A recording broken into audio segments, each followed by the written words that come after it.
I don't know that I would be here today if it wasn't for gaming. I'm probably alive because of gaming.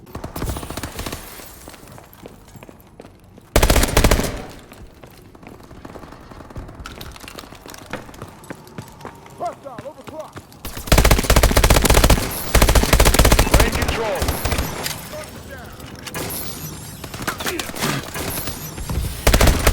They're hurting. Keep hitting them.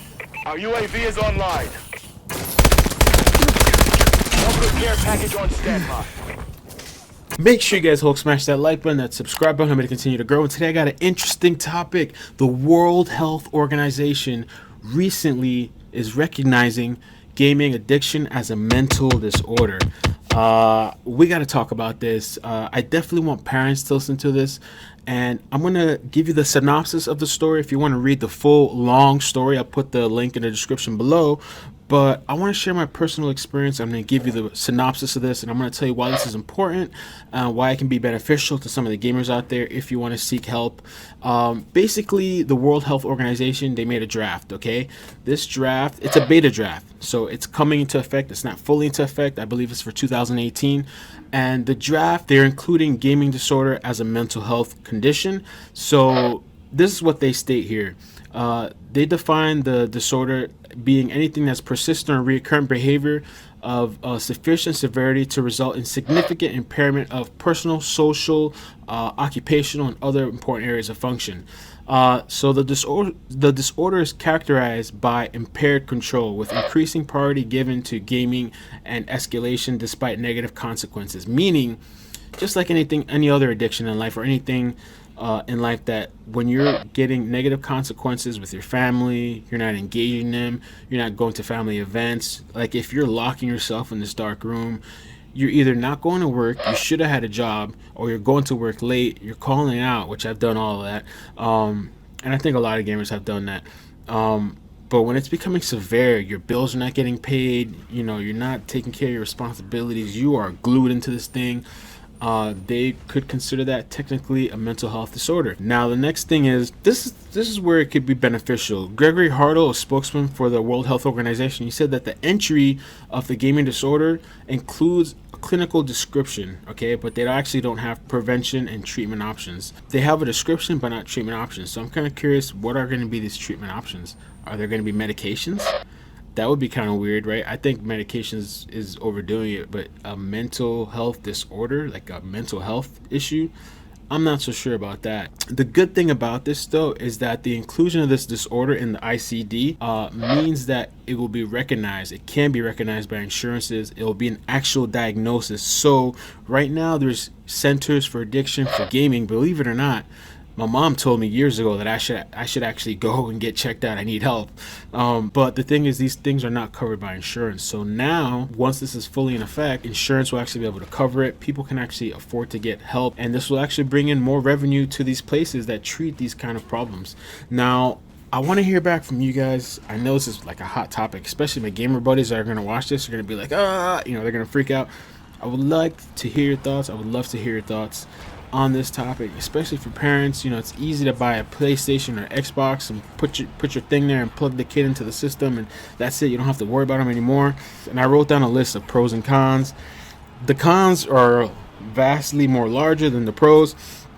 The cons are, it affected my job, it affected school, it affected family and friends.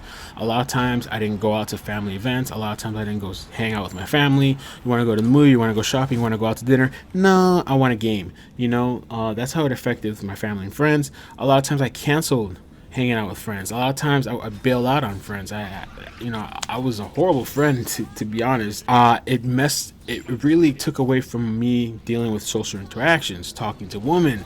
When you're just glued in all the time into that thing, it takes away from all that. I'm not saying everybody gets affected like that, but I was affected like that. It definitely affected my school. I feel like I could have gone to school and actually finished college. I didn't finish college. And if I didn't do that, this whole YouTube thing I'm doing now, I feel like I could have done YouTube. I could have been a lot more successful than being that I just started now. But then looking at it from the flip side, if I would have started a YouTube back then, there would be a lot of videos of me on the internet that I would be probably ashamed to look back at now. Like some of the way my mentality a couple years ago was a lot different than my mentality now. Also, a big pro is I don't know that I would be here today if it wasn't for gaming. I'm probably alive because of gaming. Gaming kept me off the streets. I mean, I did go out, I did party, I went crazy, but gaming balanced me out. If it wasn't for gaming, I might not be here today. If it wasn't for gaming, I wouldn't have met some of the best friends that I've met, the coolest guys that I've ever met in my life. Gaming, I had a lot of great times. I don't take it back, but I do feel that gaming did severely impair my social interactions, my school, my career, my sleep. When I was gaming, I gained so much weight, and I'm not saying gamers can't exercise, but it affected me. I didn't exercise, man. I let school slide by the waist. I did. There's a lot of things I could have done differently. I don't regret it though, because I learned not to live with regrets, man. I appreciate my ups and downs because it's made me stronger today and made me who I am today. But I do like to look back and appreciate what I've come from. But this is really important, especially for parents, because I think, my mom back in the day, she was telling me, Melvin, you need to get help. I don't think I was that hooked, because I always maintained my job, even though previous job, but I always paid my bills, maintained my job, did what I have to do, my responsibilities.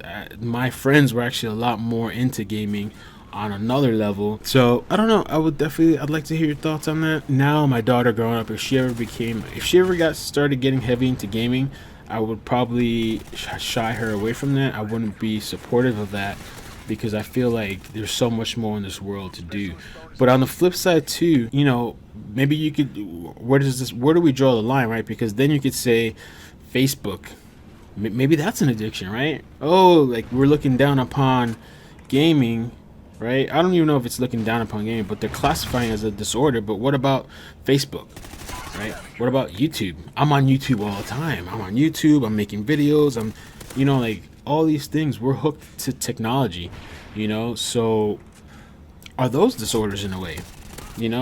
I don't know, but I definitely think that parents, that if you have kids and if you start noticing patterns that they're hooked into the gaming, and it's to the point where they're not going outside, they're not interacting with people, they're not doing their curricular activities that they're supposed to be doing, you need to nip it in the butt, because it's going to get worse. And there's people that become depressed, they get anxiety, especially for boys.